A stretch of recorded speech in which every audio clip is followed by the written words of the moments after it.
Bom dia! Começa agora a edição desta sexta-feira do Bom Dia Baixada.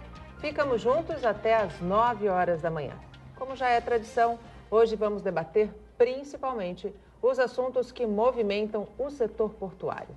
Para o Agenda do Porto de hoje, nós recebemos Gustavo Pierotti, diretor comercial da G Pierotti Ship Supplier Limitada, tradicional fornecedora de suprimentos para navios no litoral brasileiro. Gustavo, seja muito bem-vindo ao nosso programa. Muito bom dia. Obrigado, Nathalie. Bom dia, Max. Prazer estar aqui.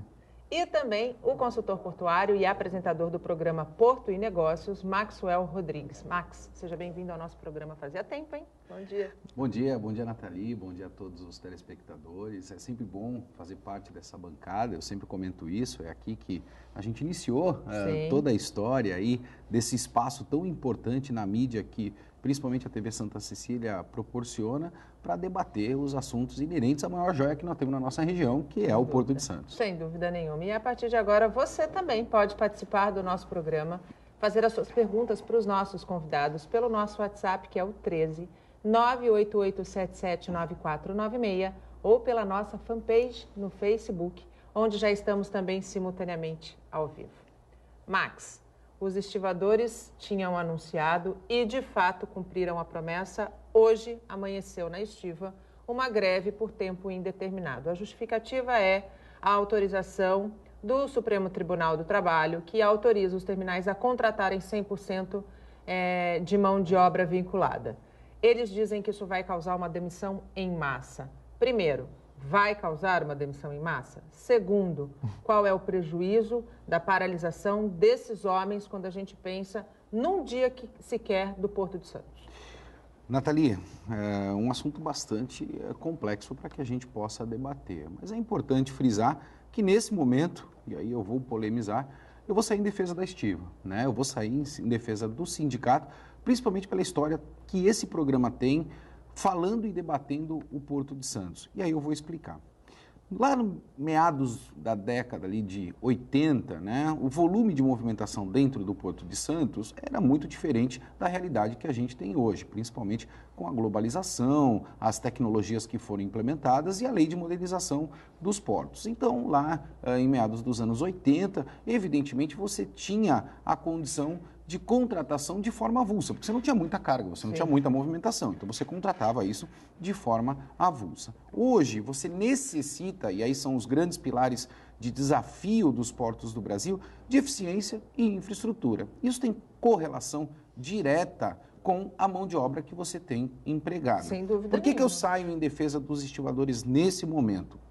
Porque, Nathalie, nós debatemos aqui, eu me recordo, se não me falha a memória, nós começamos esse projeto aqui na Agenda do Porto, capitaneada pelo Rogério Conde e por você, falando aqui de capacitação de mão de obra. Eu percebi já e acompanho o Bom Dia Baixada debatendo muito essa questão da capacitação de mão de obra.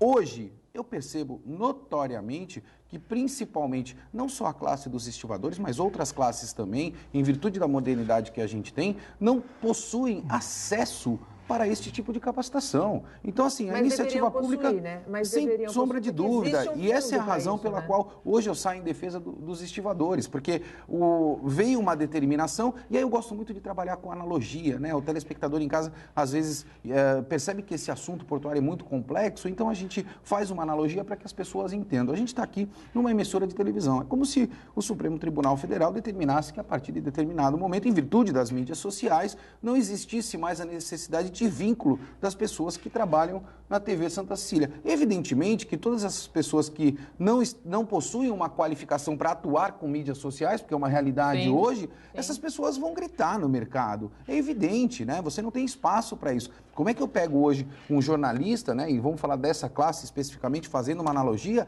sem dar capacitação para ele para atuar nas mídias sociais? Antes mesmo de nós iniciarmos o programa, todos nós aqui nos utilizamos de mídia social para comunicar com a nossa rede. Então, assim, você precisa ter conhecimento, você precisa ter capacitação. E é essa perna que está faltando. Então, por essa razão, é que eu saio hoje em defesa da estiva nesse sentido. Ou seja, precisa atuar para que possa capacitar essa mão de obra, para que essa mão de obra não fique disponível no mercado né, de uma maneira ociosa e não venha a contribuir, principalmente com o maior equipamento que nós temos na nossa região. E aí a gente está falando diretamente do OGMO, da atuação do OGMO para que esses trabalhadores possam ter acesso a esses cursos de capacitação. Nós já falamos aqui numa outra oportunidade e tivemos a interação de um telespectador que disse que no ano são disponibilizadas apenas 20 vagas para um universo de 3 mil homens. Aí realmente eles estão sempre no prejuízo. E eu vou fazer um recorte acima disso tudo, né? Nós estamos falando de capacitação, não é capacitação para poder fazer apiamento de carga, né? Amarração, não é isso. Nós estamos falando de capacitação para uso de tecnologia de ponta nesses terminais que hoje estão aí nos portos do Brasil. Não é só no Porto de Santos, não. Sim. A gente está falando de outros portos também. A gente percebe aí que grandes companhias internacionais hoje operam os portos do Brasil. E essas companhias investem vertiginosamente em tecnologia, em automação. Então, a gente tem que capacitar, porque senão o que vai acontecer, Nathalie? E é o que acontece. Aí vai haver o desemprego em massa. Você tem o desemprego e você tem a importação de mão de obra. Olha que coisa engraçada, né? Você acaba buscando fora essa mão de obra. Então, eu sempre digo isso, né? Você qualifica para que esses trabalhadores venham a atuar num ambiente muito mais nobre, né? Um ambiente no qual você necessita de mão de obra, que é, vou dar exemplo de algum deles, né? Por exemplo, você tem que hoje trabalhar muito a questão de sistemas, né? Quando você fala em automação, você tem sistemas, então você tem que capacitar. Ninguém consegue sair desenvolvendo da noite para o dia. Ah, Maxwell, hoje a nova geração já consegue fazer isso, mas né? São autodidatas. Mas a estiva não é feita só de nova geração, sem né, sombra Max? de dúvida, isso nós já apontamos até em outros programas. Então, é por isso que precisa o lado público, né? Então, assim, se o porto é da federação, então a federação que olhe por isso, né? E venha a proporcionar a capacitação para esses trabalhadores. Eu não sei se vai ter 100% de adesão, mas é obrigatoriedade, pelo menos no meu entendimento, por parte do governo, disponibilizar essa capacitação para que esses funcionários possam ter uma evolução. Eu acho, Nathalie, pelo menos eu penso dessa forma, todo mundo gosta de crescer profissionalmente na vida. Sim, e precisa querer crescer. E do ponto de vista de prejuízo, Max, você enxerga quais são os possíveis prejuízos dessa paralisação por tempo indeterminado? No acórdão ali, né, na declaração até do Supremo, ele menciona que a estiva pode ser multada se ela paralisar efetivamente o porto, né? A gente fala de paralisação rodoviária. Não pode impedir entradas e saídas. Exato. Né? Exato. Mas aí a gente tem ali, de alguma maneira, impactos dentro da própria operação. A gente não consegue mensurar. Eu posso dizer honestamente que nós já estamos habituados com isso, porque as paralisações nos portos do Brasil, isso não é uma particularidade de Santos, elas são rotineiras, né? A gente a todo tempo vem debatendo, vem discutindo isso, que demonstra aí claramente a fraqueza da interlocução, outro ponto que nós já debatemos muito aqui no programa, né? Essa fraqueza da interlocução entre o lado laboral e patronal, tendo a intermediação, seja da federação, seja do estado e do município, com uma agenda positiva para que a gente possa equacionar esses problemas. Nathalie, a gente está em 2019, nós não estamos mais em 1970, 1960, né? Então, assim, nós precisamos rever essas legislações para que a gente possa fomentar o emprego, fomentar a economia e fomentar um equipamento que, pelo menos no meu entendimento, é importante para o país estrategicamente, que representa 1/3 do PIB nacional, que é o Porto de Santos. Sem dúvida nenhuma. Gustavo, pegando o gancho da tecnologia que o Max acabou de falar, você é da terceira geração da família, está à frente aí da diretoria comercial da GP Erote e certamente leva esse fôlego da juventude para dentro dos negócios. A tecnologia dentro da GP Erote é um diferencial? Sem dúvida, já não sou mais tão jovem assim, é bom que se diga, mas sou sim a terceira geração.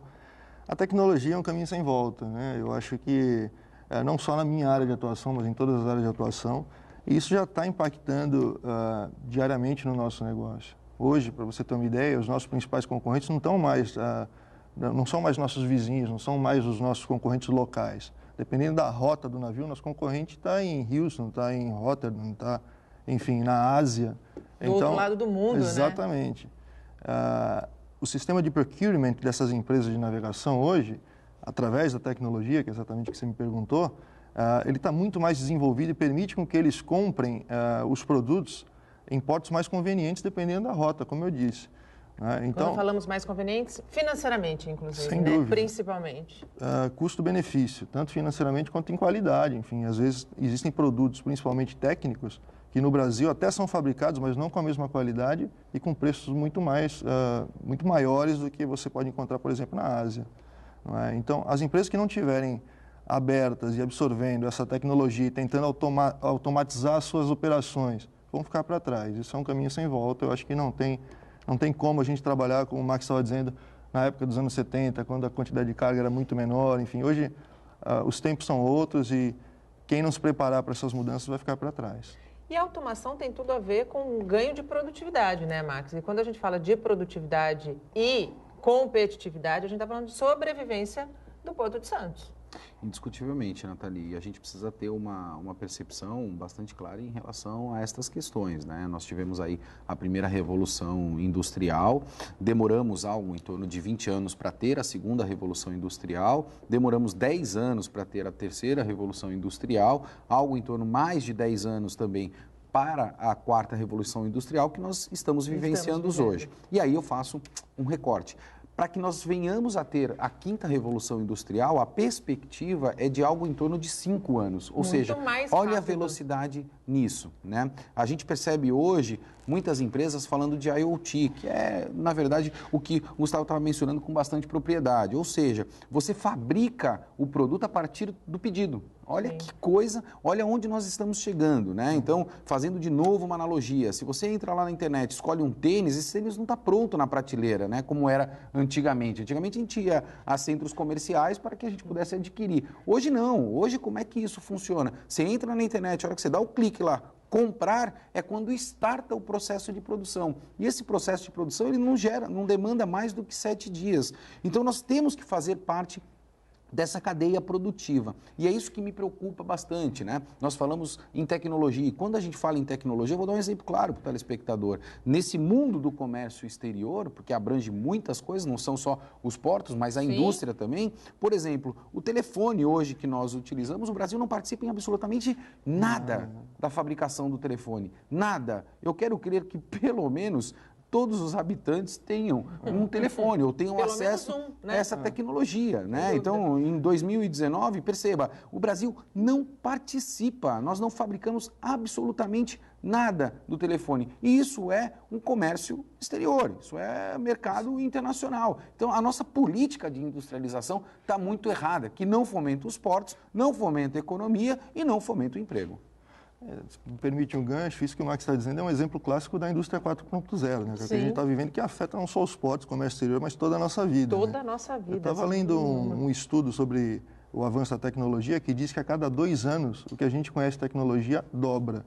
Então, se a gente pensar que o que a gente conhece hoje de tecnologia em 2 anos vai dobrar, você vê que isso é uma curva exponencial. E a gente já vai estar atrasado, né? Aliás, nós já estamos atrasados. Quando você pega esse exemplo do telefone e a falta de participação efetiva do Brasil na produção de um aparelho desta tecnologia, a gente vê o quanto a gente está dando passos para trás ou está ainda muito atrás quando a revolução daqui a pouco já está na sua 5ª geração. Dá para fazer um gancho, Nathalie, com a paralisação dos estivadores que nós mencionamos inicialmente, né? Então, percebe que, principalmente o telespectador em casa, consegue fazer essa revolução. Olha a evolução que nós chegamos e onde a gente ainda vem debatendo hoje em dia. Obviamente, todo mundo precisa estar empregado. Nós temos que fomentar a economia para que nós possamos gerar emprego. Então, hoje, o país, infelizmente, e essa é a minha percepção, está discutindo aí a reforma da Previdência. Nós começamos completamente errado, Nathalie, né? Eu entendo que nós deveríamos primeiro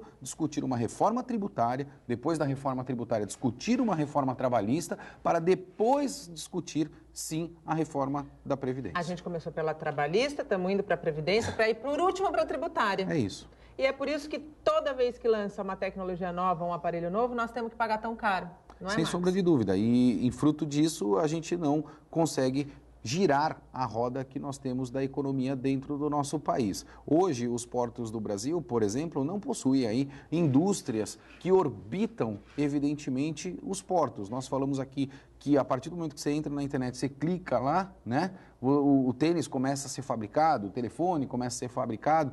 Isso é porque essas indústrias estão estrategicamente localizadas em locais que possuam muita agilidade para que possa fazer essa entrega just in time. No Brasil, isso é completamente diferente, né? Se você viajar os portos do mundo, a gente tem essas dificuldades. Então, eu acho que é essa política que a gente precisa fazer. Esse programa tem um papel muito importante. A gente percebe que ele pauta efetivamente o mercado portuário, né? Toda vez que se debate aqui uma série de assuntos, a gente percebe o reflexo disso no segmento portuário. Eu acho que a agenda para esse ano é uma agenda que nós possamos ser competitivos e atrativos para ter a industrialização, né, de áreas perto dos portos do Brasil. Eu vejo o governo falar muito em parceria público-privada ou privatização dos portos. Nathalie, não dá ainda, não é o momento. Nós estamos começando de trás para frente de novo, no meu entendimento, como é a reforma da Previdência.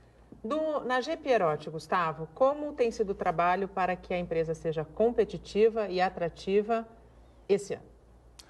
Esse ano a gente tem alguns objetivos, né? A gente está investindo em infraestrutura para tornar a empresa cada vez mais eficiente, investindo em processos e em treinamento. Uma vez eu ouvi o Abílio Diniz dizer que os dois pilares principais de uma empresa são pessoas e processos. E eu acho que é basicamente isso. Parece simples, mas é isso. Quer dizer, se você tiver processos bem definidos, tiver pessoas bem treinadas para executar, você consegue ter uma empresa eficiente e eficaz. Esse é o nosso objetivo. A gente continua, claro, querendo consolidar o nome da nossa empresa, que graças a Deus já é muito forte no nosso mercado, mas não podemos deixar para trás investimento em infraestrutura para a gente ter melhores condições de armazenamento. Sem dúvida. Infelizmente, estoque é necessário no nosso negócio, porque como nós não dominamos, por exemplo, as atracações do navio, dos navios são variáveis que a gente não domina, a gente precisa ter, pelo menos os principais produtos que a gente vende para todos os navios, a nossa curva ABC dos produtos mais vendidos, a gente precisa ter isso em estoque, para no caso de uma emergência ou outra, a gente já está com o produto na hora que o navio atracar inesperadamente. Então, investimento em infraestrutura, a gente também está se preparando para aplicar para a ISO 9000, já estamos fazendo consultoria há quase um ano, e agora no segundo semestre a gente vai, se Deus quiser, ser auditado e receber o certificado ISO 9000, que é muito importante no nosso mercado também, até por questões de compliance. Muitas empresas, muitos clientes nossos no exterior hoje exigem que a gente tenha esse certificado. Então a gente está, acho que esses são os principais objetivos para o ano. E quando a gente ouve o empresário dizer e ter esta visão de que os pilares são pessoas e processos, mostra que a tecnologia, ela é inerente, a gente não pode fugir dela, mas ela não dispensa as pessoas, né, Max? Isso que é muito importante e que precisa ser a mentalidade tanto da iniciativa privada, que já quanto da gestão pública. Nathalie, mas a gente precisa... Eu vou aprofundar um pouco mais o tema. Eu acho que o Gustavo foi muito feliz nessa colocação de pessoas e processos, né?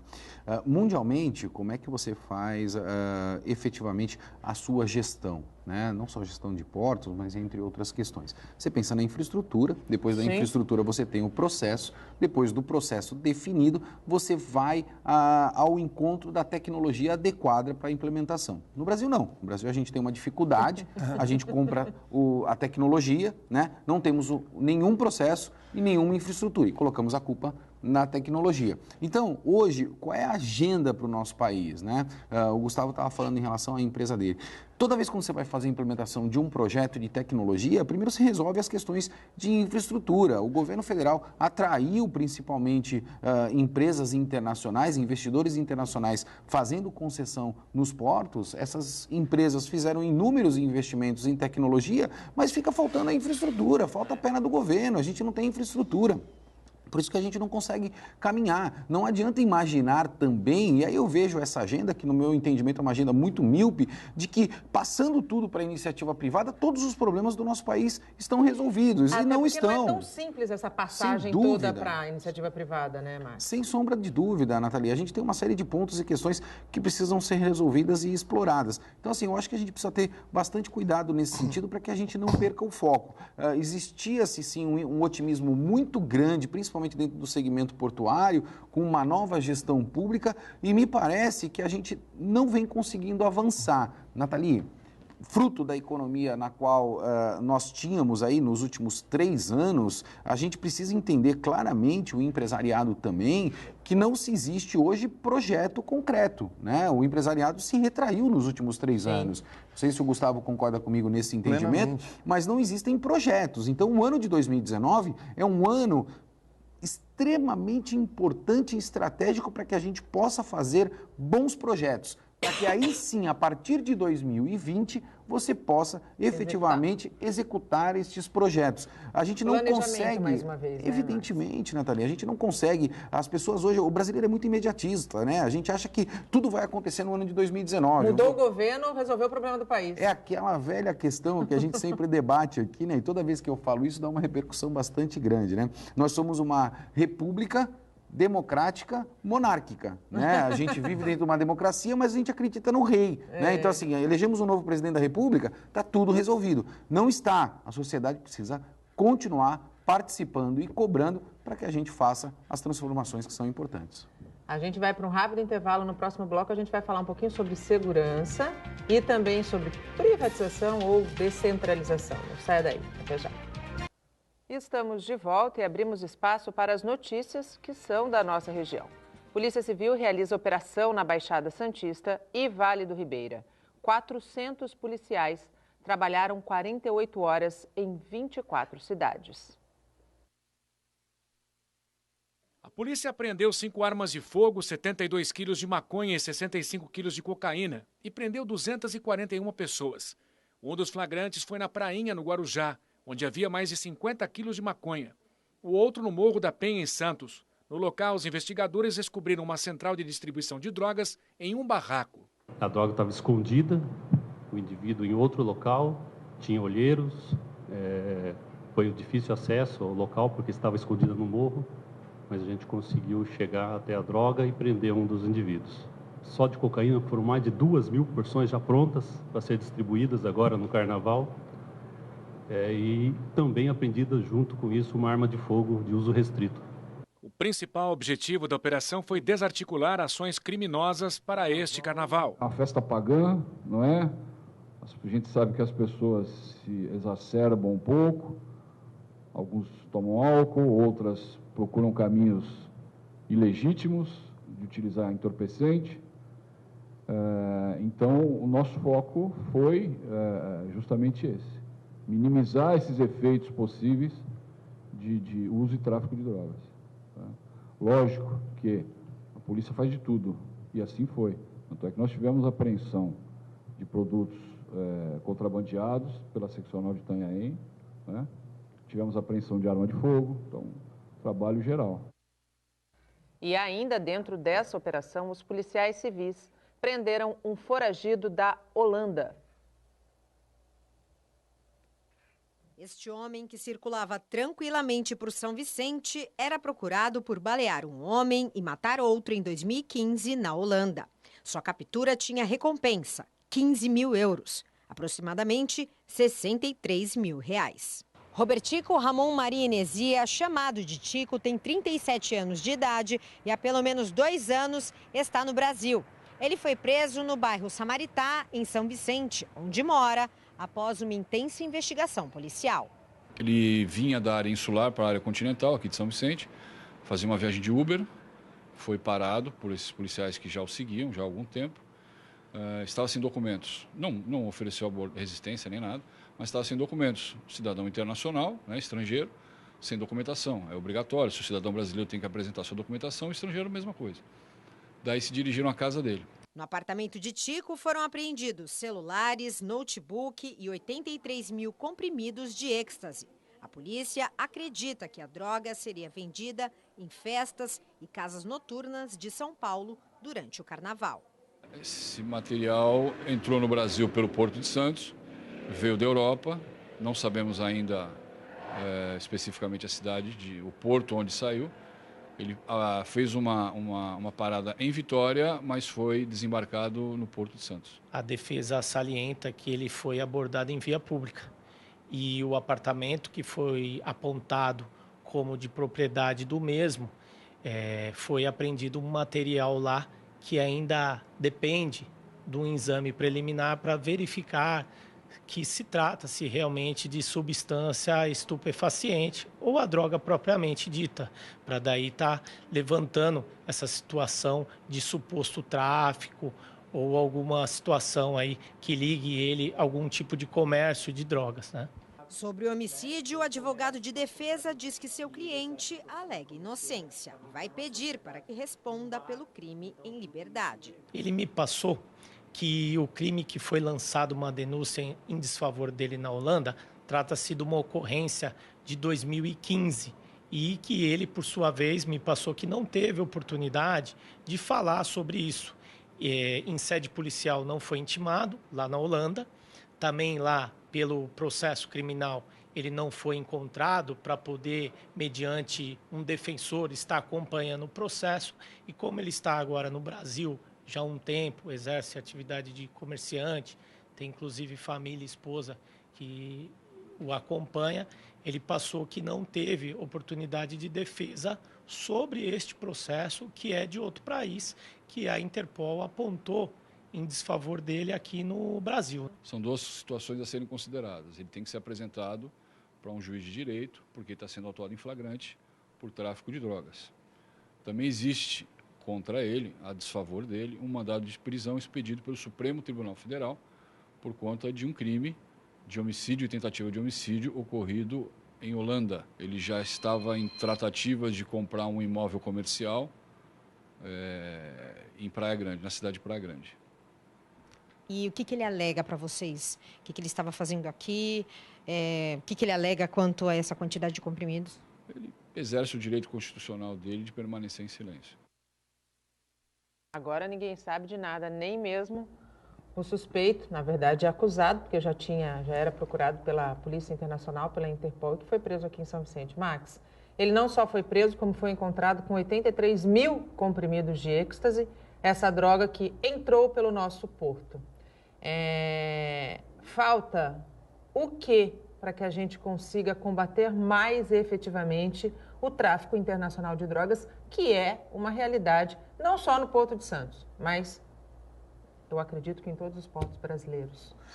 Nathalie, antes de mais nada, deixa eu aproveitar aqui a audiência do teu programa. Eu fico muito contente toda vez que eu venho aqui, o meu telefone não para. E já mandar um abraço para o Luiz do Jornal Portuário, o Alexandre lá de Praia Grande, que está nos acompanhando. Meu telefone não para aqui, com inúmeras pessoas acompanhando o nosso programa e fazendo inúmeros comentários. Em relação ao teu questionamento, a questão do tráfico é um problema mundial, não é um problema específico dos portos do Brasil, né? Nós sabemos aí, até em virtude da implementação, e nós estamos falando de tecnologia, de scanners nos portos do Brasil, o volume de apreensão de drogas cada vez é maior. O que a gente precisa fazer para melhorar isto, né? Já está sendo cada vez melhor do que era no passado. Nós precisamos investir mais em inteligência, mais em tecnologia, para que possa, sim, haver o combate ao tráfico internacional de drogas. Volto a frisar, isso não é um problema do Porto de Santos, né? A gente não pode ser tão pontual nesse sentido. Nossas fronteiras terrestres, inclusive, estão muito desprotegidas nesse sentido. Existe, né? Essa vulnerabilidade, o que é uma questão de oportunidade, né? Eu sempre falo isso, quando você tem a demanda, quando você tem um problema, você tem a oportunidade de resolver o problema. Falta é a vontade de resolver, né? Volto a dizer, essas questões não são questões particulares do Brasil, né? São questões que afligem o mundo todo, Nathalie. Gustavo, a gente já falou aqui sobre implementação, tecnologia, necessidade de algumas mudanças em legislação para que a gente tenha processos mais céleres. No segmento que a GPROT atua, uma legislação específica, ela é fundamental? Ela é fundamental e é um dos principais desafios da nossa categoria hoje. Pelo fato de nós sermos o patinho feio do comércio exterior, né? Somos pequenininhos perto de tantos intervenientes que militam nessa área, muitas vezes a nossa categoria não é nem considerada na hora que as legislações são criadas, enfim, as normatizações são criadas. Quando a COANA, lá da Receita Federal do Brasil, cria novas instruções normativas, por exemplo, muitas vezes a nossa atividade não é considerada. Ficam à margem. Ficam à margem. E aí eu pego um gancho também na questão de segurança, né? Nós somos, infelizmente, uma pedra no sapato da segurança dos portos. Por que eu digo isso? Porque o fornecedor de navio ele precisa entrar em todos os terminais portuários para entregar o consumo de bordo para os tripulantes. Quer dizer, a nossa atividade é uma atividade necessária. E, aliás, é uma atividade milenar. Desde que existe navegação, existe fornecimento de suprimentos. Né? Mas o que acontece? Quando os nossos caminhões adentram ao porto, entre aspas, existe um risco de que, por exemplo, uma empresa não idônea esteja contribuindo, por exemplo, com o contrabando internacional ou com o tráfico de drogas internacional. Então, as empresas sérias como a nossa, as tradicionais como a nossa, querem sim que cada vez a fiscalização aumente, cada vez mais se invista em tecnologia, como o Max falou, por exemplo, em scanners para caminhão. Sim. Achamos fundamental isso, porque nós não temos medo da fiscalização. Quem tem medo é quem deve, né? Exatamente. Quem trabalha sério não tem nada a temer. Né? Então, quanto mais normatização, regulamentação tiver, melhor. Né? Agora, o que não pode ocorrer é o que ocorre hoje. Quer dizer, nós ficamos à margem, temos dificuldade de adentrar os terminais, por vezes ficamos horas numa portaria esperando uma autorização, mesmo tendo feito tudo que foi solicitado com antecedência, né? Isso acaba, às vezes, impactando na saída do navio. Sem dúvida. Vira uma bola de neve, é um círculo vicioso, né? Infelizmente. Se você me permitir, claro. pela colocação que o Gustavo fez, eu queria até levar ao conhecimento, principalmente do telespectador, um ponto bastante importante. A gente sabe que a gente tem uma dificuldade muito grande na relação da cabotagem, né? Sim. O telespectador, talvez em casa não muito técnico, possa se questionar o que é a cabotagem. É o trânsito de carga aqui dentro do nosso país. Então, fazendo uma correlação com aeroportos, né, eu gosto dessa analogia, é como se você tivesse o embarque doméstico. Então, você tem um controle ali através do teu RG, da tua identidade, e aí você trafega pelos aeroportos do Brasil sem problema nenhum. Quando você vai para fora do país, aí você tem imigração, você tem todo um processo. Isso acontece nos portos do Brasil. O governo, Gustavo, aí vai a minha pergunta, não fomenta essa questão da cabotagem. Como é que fica essa questão de fornecimento, né, de materiais para os navios, uma vez que o entendimento ele é como se fosse uma importação ou ele é uma comercialização nacional, né? Eu falo isso no fornecimento, eu me recordo na minha época, até voltando um pouco atrás, era o rancho, né? Fazer o rancho, sim. Né? Era mais ou menos nesse sentido. Como é que está essa relação? O governo está olhando para isso, Gustavo? Não, infelizmente ainda não. A nossa expectativa é que o governo novo... Na verdade, é bom que se diga, a gente precisa dar um voto de confiança, porque muitas mudanças estão por vir, pelo menos essa é a expectativa que a gente tem. Pelo menos o discurso está apontando exatamente, para isso, né? Com o novo ministro da Infraestrutura, com o novo secretário dos Portos e mesmo com o presidente da CODESP, que assumiu recentemente, a gente percebe que finalmente as pessoas que estão sendo colocadas nessas funções são pessoas com perfil técnico. Sim. Eles não estão sendo colocados lá, né, apenas por indicação política, que também é até compreensível que seja por indicação política, mas desde que essa pessoa tenha condição técnica para exercer a função que ela está se propondo a exercer. E a nossa expectativa, pelos discursos que a gente tem escutado, é que isso melhore daqui por diante. Né? É claro que da intenção para a prática existe uma distância que a gente só vai saber no futuro. Mas, Maxwell, sobre o que você falou, hoje em dia é muito confuso para a gente. A nossa atividade é muito difícil você ser fornecedor de navio, porque, por exemplo, você falou em cabotagem e longo curso. Existem navios que em Santos são considerados em regime de longo curso, mas se eles forem ao Rio de Janeiro, eles são considerados em regime de cabotagem. Isso muda completamente a forma como a minha nota vai ser emitida. Enfim, custo, né? O CFPL da nota, tudo, muda tudo. Quer dizer, e a gente está sempre à mercê de interpretações. Não existe um entendimento federativo do negócio. Não é? Por exemplo, a gente está falando de entes da União, a gente está falando de Receita Federal, a gente está falando de Anvisa, a gente está falando, enfim, Polícia Federal em alguns casos. E dependendo do porto que você está, você fica à mercê da interpretação da pessoa responsável por aquele órgão. Não da legislação única. E não só por culpa deles também, porque a legislação não é clara nem para eles. Sem dúvida. E dá margem a interpretações. E isso faz com que a nossa atividade seja prejudicada. A gente tem muita dificuldade, às vezes a gente perde muito tempo tentando interpretar leis. Por exemplo, a gente falou aqui no começo sobre a reforma tributária. Isso é fundamental. A gente atende outros portos de outros estados. Então, quando a gente vai atender no Rio de Janeiro, em Paranaguá... Existe a diferença tributária, né? Existe a diferença tributária. Às vezes, na compra de uma mercadoria, de um insumo que vem, por exemplo, do Mato Grosso ou que vem de Goiás, quer dizer, como é que fica essa tributação? É de FAO, FECOEP, enfim. A gente perde muito tempo tratando de questões que não são o core business, que não são o nosso negócio em si. Quer dizer, a gente precisa ficar tentando interpretar, precisa ficar se desgastando para poder não correr o risco de cometer nenhum erro involuntário. né? Então, não é fácil ser empresário nessa área. Eu sei que não é só na minha área, mas a minha área especificamente tem várias peculiaridades que são bem complicadas. Aliás, não é fácil ser empresário e empreendedor no Brasil, né? É cada vez mais difícil. Nathalie, o Gustavo fez uma colocação e aí eu quero fazer uma reflexão sobre isso, né? A gente fala hoje muito de cargos técnicos, né? A gente vê a mídia anunciando muito isso e, de certa forma, essa polarização, ela me preocupa, né? Porque hoje eu posso contratar, e aí falando do empreendedorismo, os melhores engenheiros do mundo para que a gente possa construir um produto. Mas esse produto ele vai ser tão bom, tão bom, tão bom, que os engenheiros não conseguem vender, não tem ninguém que venda esse produto, né? Então não adianta eu construir um produto tão bom, sendo que eu não tenha o fomento comercial desse produto. Claro. Eu vou continuar com esse produto nas minhas mãos. Então hoje eu me preocupo um pouco de atenção nesse sentido, né?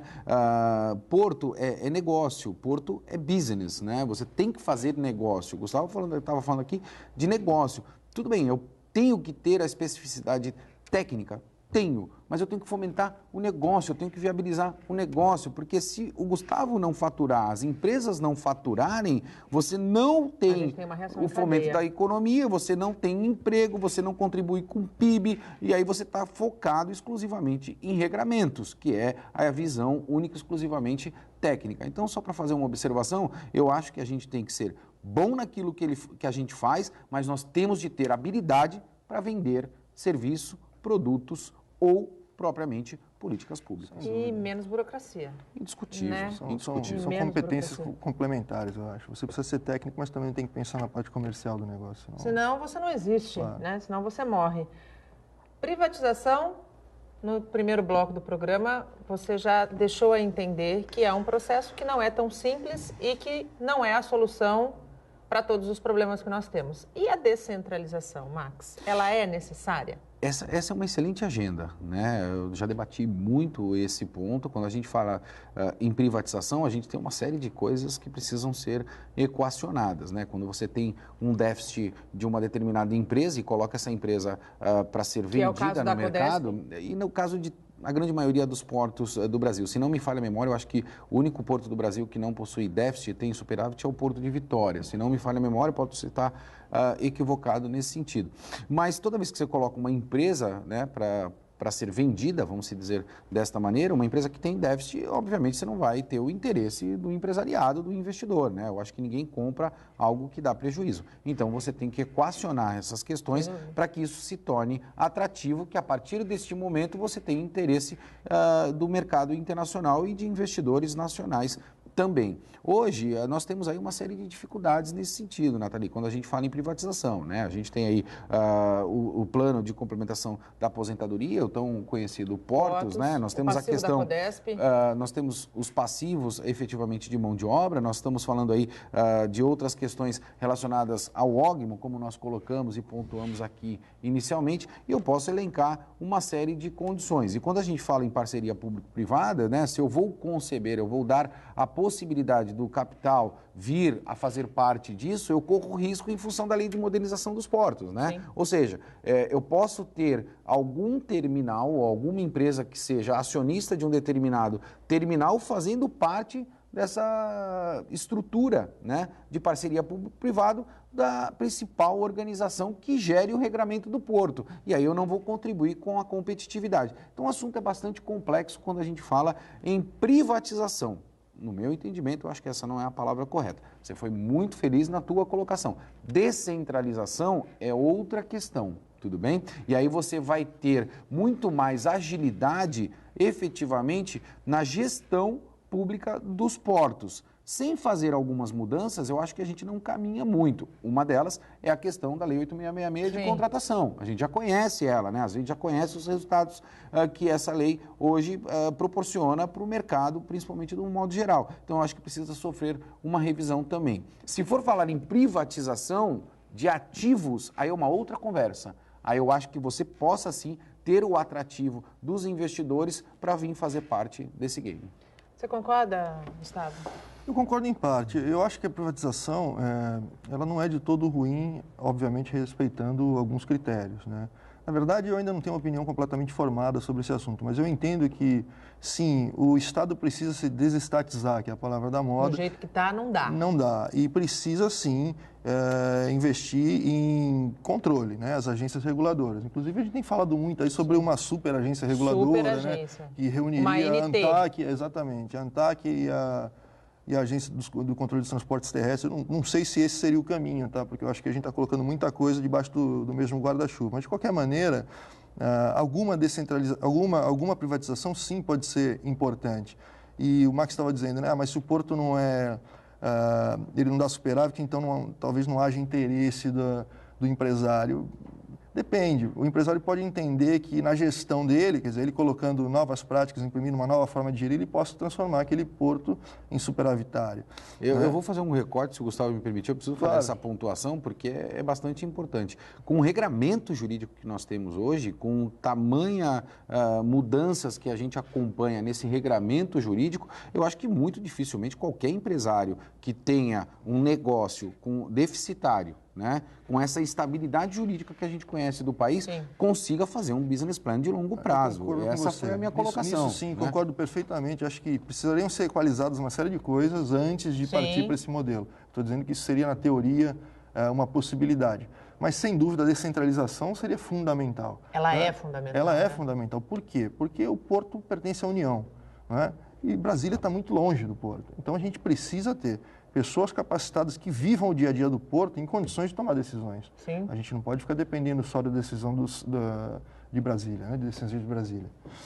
Quando a gente pensa numa descentralização, a gente pode pensar num CAP, na retomada do CAP de uma maneira mais deliberativa e não mais tão só consultiva, Marcos? Sem sombra de dúvida. Eu acho que esse foi de novo, né? A gente debate aqui, somos comentaristas de questões circunstanciais e, evidentemente, de que maneira poderíamos tratar isto melhor. Eu acho que a decisão de tornar o CAP efetivamente consultivo e não mais deliberativo foi uma decisão extremamente errada, né? Você tirou o poder ali regional de agilizar principalmente todas as definições e decisões. E você levou isso muito para um âmbito político, claro, né? O Gustavo foi muito feliz nessa colocação, ou seja, Brasília está muito distante dessa nossa localidade aqui no Porto de Santos. Não só o Porto de Santos, mas outros portos do Brasil também. Eu sempre falo isso, o Porto de Vila do Conde vem se desenvolvendo muito, né, nessa relação de commodities, porque como o Brasil alimenta o mundo, a gente hoje exporta efetivamente, na sua grande maioria, commodities, o que não agrega necessariamente para o país. Saiu uma pesquisa mais recentemente, Nathalie, onde nós tivemos um crescimento aí aproximadamente de 1,7%, né, o que não contribui definitivamente para um crescimento econômico, né? Então, percebe? A gente fala muito do crescimento dos portos, batendo recordes de movimentação, mas nós estamos, na verdade, sendo um corredor de exportação. É isso que a gente é. Hoje você não tem valor agregado, você não movimenta a economia não só da região, mas do Estado e, consequentemente, com a arrecadação de impostos para a federação. O Brasil não beneficia os produtos e exporta, né? Ele exporta a matéria-prima, né? Deixa eu pegar um gancho, se você me permite, sobre o que você falou de Vila do Conde, que é um assunto que muito me preocupa. Vila do Conde é a entrada do famoso Arco Norte.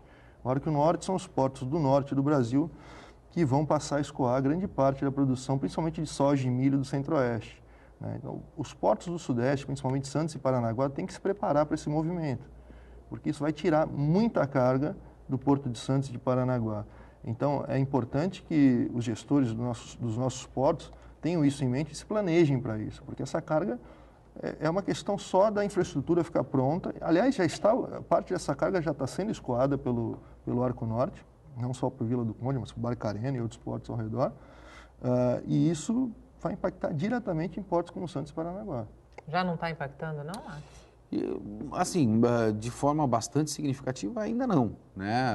Existem aí problemas de infraestrutura e a gente não pode acreditar que movimentos políticos sejam protecionistas ao Porto de Santos, porque quem regra o mercado é a demanda, é o consumo, não tem jeito, né? Por mais que você crie políticas protecionistas, isso acontece, a gente percebeu ontem, quem acompanhou as notícias, o debate entre a China e Estados Unidos, e os Estados Unidos defendendo, né, efetivamente o mercado interno dele. Isso acontece em todos os países, acontece de uma forma internacional, ou seja, externa, e acontece de uma maneira interna também. No meu entendimento, isso não está errado, né? Você protege o seu business, defende o seu estado, defende o seu país e assim sucessivamente. O que a gente precisa entender é que a gente tem a necessidade de utilizar desta palavra que foi colocada pelo Gustavo, que é planejamento. A gente precisa se planejar para isso. Nossa, já Ou estamos seja, atrasados nesse planejamento. mas há né? muito Meu tempo. Deus do Mas céu. há muito tempo. A gente hoje bate recordes de movimentação em virtude do commodities, né? Se você for fazer uma análise Tira o commodities. fria, se você tirar o commodities, a gente vai sofrer bastante. E aí a gente não tem valor agregado. Você não contribui com a arrecadação de impostos para o município, você não contribui com a arrecadação de impostos para o Estado e não contribui para a federação. Esses impostos é o que se revertem, ou que deveriam se reverter em benefício da própria sociedade e da população. Percebe? A matemática ela é simples, a equação todos nós já conhecemos, o que precisa é regular, fiscalizar e arrecadar. Isso é o papel do governo. Só esse é o papel do governo, deixa muito claro, vamos deixar muito claro. Daqui a poucos dias a gente tem a nova, né, a edição 2019 da Intermodal. No ano passado, a tecnologia 4.0 foi o grande tema da Intermodal. Esse ano, qual é a aposta do que vai ser assunto? É a descentralização? Falou-se muito em tecnologia 4.0 no passado, na Intermodal. Um dos temas bastante explorados foi a relação de blockchain, né? Eu acho que o mundo ele vai convergir para isso. É uma tecnologia cara ainda hoje, nos dias atuais. Nesse ano eu também. acho que ainda tem uma pauta focada em blockchain, mas eu acho, e pelo menos esse é o meu entendimento e a minha expectativa, eu acho que a Feira Intermodal desse ano vem falando muito em IoT, né? Eu vejo muitos terminais desenvolvendo aplicativos, desenvolvendo inteligências para ter uma comunicação muito mais veloz. E mais próxima também, e mais próxima com o mercado de consumo, né? Muito mais próximo com a sociedade, fortalecendo aquela relação porto-cidade que a gente sempre estabeleceu para entender um pouco o comportamento de todos do modo geral. Isso é um pouquinho de IoT. Existe IoT aí dentro da área de operação, existe IoT em outras áreas do porto também. Eu quero crer e entendo, e essa é a minha expectativa, que a Intermodal vai trazer isso como novidade. E precisa continuar, né? Não dá para a gente deixar de debater a tecnologia 4.0, de jeito nenhum. Sem dúvida, é o futuro. Eu quero encerrar com você, Gustavo, falando de como tem e como é a experiência, de uma maneira mais humana, esse programa, como tem sido a experiência de trabalhar com seu pai. Ele fala com tanto orgulho desse filho. Não. A experiência de trabalhar numa empresa familiar é um aprendizado diário, né, eu diria. Porque, principalmente no nosso caso, muitas empresas, para preparar uma sucessão, elas investem em coaching, uma série de coisas. A gente está fazendo na raça. Não é? Então, é claro que existe desgaste, não tem como você, às vezes, separar a parte afetiva, o pessoal do profissional, enfim, existem os arranca-rabos, mas que fazem parte do negócio, né? Acho que são nesses momentos que a gente cresce, não é? Então, é claro, ele é uma pessoa muito experiente, está militando nesse mercado há muitos anos. Ele é a segunda geração, não é? Então, ele já nasceu nesse negócio assim como eu, então traz muita experiência, traz muito conhecimento e eu pretendo continuar usufruindo disso enquanto Deus me permitir, não é? E, claro, como um grande consultor, como um grande mentor, acho fundamental a presença dele, mas é claro, as coisas precisam, aos pouquinhos, ir mudando de mãos, né? Sim, sim. Até para que a própria empresa siga nessa busca pelo mercado, pela consolidação ainda cada vez maior, né? É isso aí, mas é uma experiência rica, não existe rotina, de tédio a gente não morre. Gustavo, muito obrigado pela tua participação, pela tua disponibilidade de estar aqui conosco nessa manhã. Imagina, foi um prazer, obrigado pelo convite. Max, com você eu encerro querendo saber quais são as novidades da próxima temporada do Porto e Negócios. Antes de eu falar, e aí estou trazendo em primeira mão as novidades, hein? A Nathalie está fazendo com que eu coloque aqui no Bom Dia Baixada em primeira mão. Eu vou falar, se o Gustavo me permitir, né, fazer com que a Nathalie me faça a pergunta, como é que é trabalhar com o pai do Gustavo. E eu vou dizer, no meu entendimento, eu definiria desta forma, é um personagem. Né? Já quero deixar um forte abraço, porque eu tive a oportunidade de entrevistá-lo e, assim, dá para fazer programa de horas e horas e horas e horas, porque é um personagem da nossa cidade, da nossa região e do nosso país. Falando do Porto e Negócios, a gente vem com uma série de novidades. Uma delas, a gente vem com um quadro chamado Destaque Portuário, onde você vai ter a oportunidade de mandar o seu vídeo de todas as localidades do nosso país, dentro da área portuária, mostrando tudo aquilo que você faz dentro do porto, dos portos do Brasil e, evidentemente, em relação à tua função e dificuldades. Uma outra grande novidade que a gente vai ter, Nathalie, e isso está se tornando um grande sucesso, você acessa o site do Porto e Negócios, você tem a oportunidade de fazer parte de grupos de WhatsApp com especialistas do segmento portuário para que a gente possa debater e fomentar essa joia, essa riqueza que nós temos no nosso país. As outras novidades eu vou deixar para quando o programa estrear. Mas não deixei de pontuar aqui duas grandes novidades que a gente vem com o Porto e Negócios. A gente estreia depois do Carnaval, onde nós vamos fazer a cobertura de 2 grandes eventos e temos aí um convidado especial na estreia do nosso programa. Já dá para falar quem é? Esse você não pode falar também? Não, vamos deixar na expectativa. Aqui nos bastidores eu te conto. Então, combinado. Muito obrigado, Max. Sucesso nessa nova temporada. É sempre um prazer. Adoro estar aqui nesse programa, adoro estar aqui nessa casa onde nós começamos a debater esse espaço. Eu sempre falo isso. O Bom Dia Baixada, capitaneada pelo Rogério Conde, foi o primeiro programa da nossa região que abriu espaço na televisão para que a gente debata com tempo, com pauta e fomente o segmento portuário. Eu deixo aqui o meu beijão, o meu abraço para toda essa equipe, essa produção do Bom Dia Baixada, para você e para o meu amigo Rogério Conde. O Bom Dia Baixada fica por aqui. Nós damos uma pausa ao vivo, eu vou dar uma descansada, volto ao vivo na próxima quinta-feira. Durante este período, vocês vão poder rever programas que falaram de São Vicente, de saúde e de habitação. Durante todo o dia, você pode ficar bem informado sobre tudo o que acontece na região e no mundo, acessando o Santa Portal. Bom Carnaval, juízo. A gente se encontra na próxima quinta-feira.